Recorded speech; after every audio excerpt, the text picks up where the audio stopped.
किलारो बिजली खाई का रहस्य। धारा बिजली का जन्म। पहाड़ी पर फैली खामोशी अभी भी टूटी नहीं थी। हवा में जली हुई बिजली का स्वाद था और ध्रुवांश के चारों तरफ सुनहरे कण अभी भी धीरे धीरे मिट रहे थे। प्रोबा की हार के बाद चारों ओर फैला भय मानो थमने को तैयार नहीं था। लेकिन असली तूफान अब शुरू होना था। सीन किलारो बिजली खाई के किनारे। गहरी खाई के आसपास हवा बार बार कांप रही थी। नीचे हजारों फीट अंधकार था, पर उस अंधेरे में भी किसी दैत्य की सांस की तरह छिपी हुई गर्जनाएं उठ रही थीं। धीरे धीरे ध्रुवांश और पक्षिका किनारे पर उतरे। पक्षिका ने खाई में झांक कर कहा, यही है किलारो बिजली खाई, और इसके भीतर छिपी है धारा बिजली, धरती की सबसे जंगली चेतना। ध्रुवांश कुछ देर चुप रहा। उसकी हथेलियां अपने आप कसने लगीं। ध्रुवांश, अगर इसे काबू किया तो मैं जमीन के नीचे मंडराती वो प्राचीन बिजली भी पालूंगा। पक्षिका, सिर्फ पा नहीं लोगे धर्ष, तुम्हारी चेतना शक्ति पूरी तरह बदल जाएगी।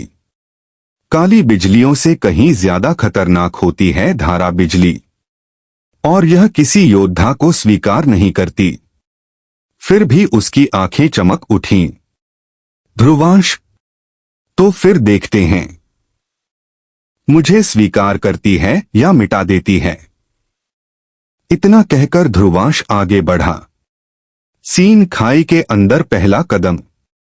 जैसे ही उसने खाई में छलांग लगाई, गूंजता हुआ शोर एकदम बढ़ गया। ऐसा महसूस हुआ जैसे सैकड़ों भूकंप एक साथ उसके चारों तरफ फट पड़े हों। दूर नीचे कहीं काली और सफेद छायाएं एक साथ घूमती दिखाई दे रही थीं, जैसे कोई विशाल नाग लपेटे मारते हुए ऊपर चढ़ रहा हो। पक्षिका ऊपर खड़े खड़े घबराई। पक्षिका मन में, ध्यान रखना ध्रुवांश, यह बिजली किसी को अपना बनाती नहीं, सिर्फ निगलती है। सीन धारा बिजली का जागरण। जैसे जैसे ध्रुवांश नीचे जा रहा था, उसकी त्वचा से चिंगारियां निकलने लगीं। अचानक धाड़, एक विशाल गर्जना ने पूरी खाई को हिला दिया, और अगले ही पल काले सफेद बिजली सांपों का तूफान ध्रुवांश पर टूट पड़ा। हर बिजली नाग उसके शरीर से टकराकर उसे चारों ओर पटक रहा था। उसका हर वार पूरे पर्वत को हिला रहा था। ध्रुवांश ने कराहते हुए दांत भींचे। तो यही है धारा बिजली की असली शक्ल। लेकिन अभी वो खत्म नहीं हुआ था। अचानक नाग बिजलियां हट गईं। खाई के सबसे नीचे एक भयानक नीला काला बिजली हृदय चमकता हुआ प्रकट हुआ। उस हृदय से निकलती गर्जनाएं किसी देवता की चेतावनी जैसी थीं। सीन धारा का क्रोध। हृदय से निकलती एक मोटी, आसमान जितनी चौड़ी बिजली सीधे ध्रुवांश की छाती पर गिरी। चमक, शोर, गर्जना, और फिर ध्रुवांश की आंखें एक क्षण को सफेद हो गईं। उसके शरीर में मौजूद आयुष्मान ज्वाला ने तुरंत प्रतिक्रिया की। उसके चारों ओर सुनहरी रोशनी फैल गई।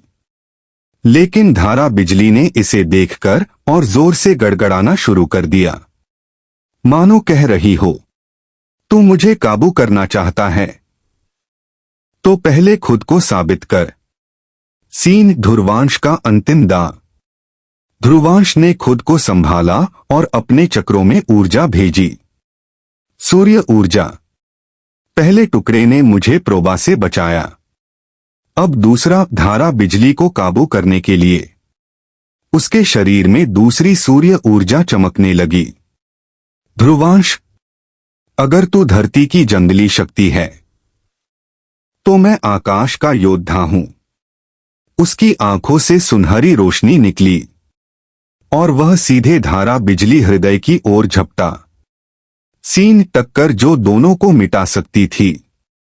नीला काला धारा हृदय वर्सेस ध्रुवांश की सूर्य ऊर्जा टक्कर इतनी खतरनाक थी कि खाई का पूरा वातावरण आग में बदल गया। बिजली नाग चीखने लगे। ऊपर खड़े पक्षिका को अपना संतुलन बनाए रखने में मुश्किल हुई। हवा में फटती चेतना शक्तियों ने छोटे छोटे आयाम चीर दिए। ध्रुवांश चीखा, मुझे स्वीकार कर। और उसी पल धारा बिजली हृदय फटा। फटते ही एक नीला काला प्रकाश ध्रुवांश के पूरे शरीर में समा गया। सीन नई शक्ति का जन्म। कुछ क्षण खामोशी रही। फिर खाई से एक दैत्याकार तूफान उठा और आकाश को चीरकर बाहर निकला। उस तूफान के बीच ध्रुवांश धीरे धीरे ऊपर आया, पर अब वह सामान्य नहीं था।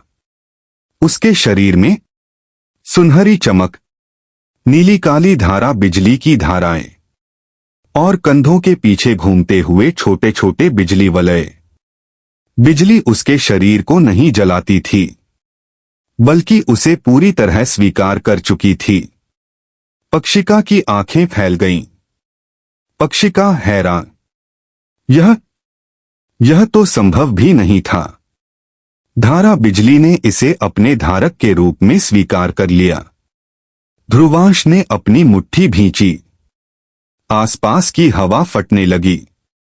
ध्रुवांश, अब मैं तैयार हूं पक्षिका, अगले युद्ध के लिए और उस गहरी सच्चाई के लिए जो हमारे खिलाफ खड़ी है। आकाश में गूंजती गर्जना मानो कह रही थी, सुपर योद्धा, अब तू असली परीक्षा में प्रवेश कर चुका है। धारक का जागरण। छाया संघ का पहला शिकारी। धारा बिजली को स्वीकार करवाने के बाद हवा भारी हो चुकी थी। ध्रुवांश के चारों ओर नीली काली धाराएं चमक रही थीं, जैसे किसी तूफान को इंसानी रूप दे दिया गया हो। लेकिन दूर पहाड़ों के पीछे किसी और ने भी यह शक्ति महसूस कर ली थी और वह उनकी ओर बढ़ रहा था। सीन किलारो खाई से बाहर लौटते हुए ध्रुवांश हवा में तैरते हुए ऊपर आया। बिजली उसके कदमों से टपक रही थी, जैसे धरती पर गिरती हर चिंगारी एक छोटा विस्फोट कर दे। पक्षिका ने आगे बढ़कर पूछा, पक्षिका, कैसा महसूस हो रहा है? ध्रुवांश ने हाथ फैलाया। हवा में एक काला नीला बिजली वृत्त उभरा और उसके हाथ के इशारे के साथ घूमने लगा। ध्रुवांश, जैसे पूरा शरीर किसी विशाल जानवर की सांसें ले रहा हो। पर वह रुक गया। कुछ है जो इस ऊर्जा को रोक रहा है, मानो कोई इसे मेरे भीतर से खींचना चाहता हो। पक्षिका का चेहरा गंभीर हो गया। पक्षिका, मतलब वे लोग जाग चुके हैं? ध्रुवांश मुड़ा। कौन? पक्षिका ने धीरे कहा, छाया संघ। सीन छाया संघ का शिकारी प्रकट। आसमान एकाएक अजीब तरह से शांत हो गया। हवा भारी, पेड़ स्थिर और दूर से एक काली रेखा दिखाई देने लगी। ध्रुवांश और पक्षिका तुरंत सतर्क हो गए। फिर रेखा अचानक सीधे उनके सामने आकर रुकी। वह एक आदमी था। काला कवच, चेहरा आधा मास्क से ढका, आंखें अजीब धड़कती हुई बैंगनी प्रकाश से भरी। वह मुस्कुराया। धारा बिजली, कई दशक बाद किसी ने इसे जगाया है। ध्रुवांश, तुम कौन हो? वह धीरे धीरे सामने आया। मैं छाया संघ का पहला शिकारी। अथरक। पक्षिका की सांस अटक गई। पक्षिका, अथरक, यह असंभव है। तुम्हें तो। अथरक ने हाथ उठाकर उसे रोक दिया। अथरक, मैं सिर्फ एक काम करने आया हूं। ध्रुवांश की नई शक्ति की जांच। हवा कांपने लगी। सीन शक्ति का परीक्षण। अथरक ने अपनी हथेली खोली। उसके हाथ में एक काला गोला बनने लगा, एक बेहद घना अंधेरी चेतना का टुकड़ा।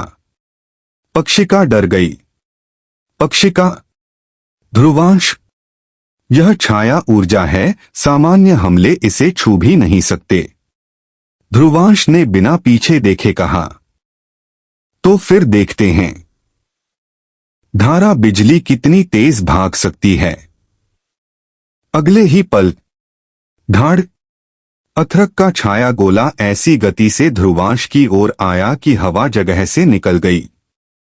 लेकिन उसी पल ध्रुवांश के चारों ओर एक गोल बिजली वलय घूम गया और उसने गोले को हवा में ही तोड़ दिया। अथरक की आंखें फैल गईं। अच्छा, तुम सच में धारा के धारक बन गए हो, ध्रुवांश ने मुस्कुराते हुए कहा। अब मेरी बारी। उसने दोनों हाथों को आपस में जोड़ा और उसके पीछे एक विशाल घूमता हुआ बिजली भुवल प्रकट हुआ। धारा चक्रक जागो। जैसे ही उसने हाथ झटका, दर्जनों काली नीली बिजली की धाराएं हर दिशा से अथरक पर टूट पड़ी।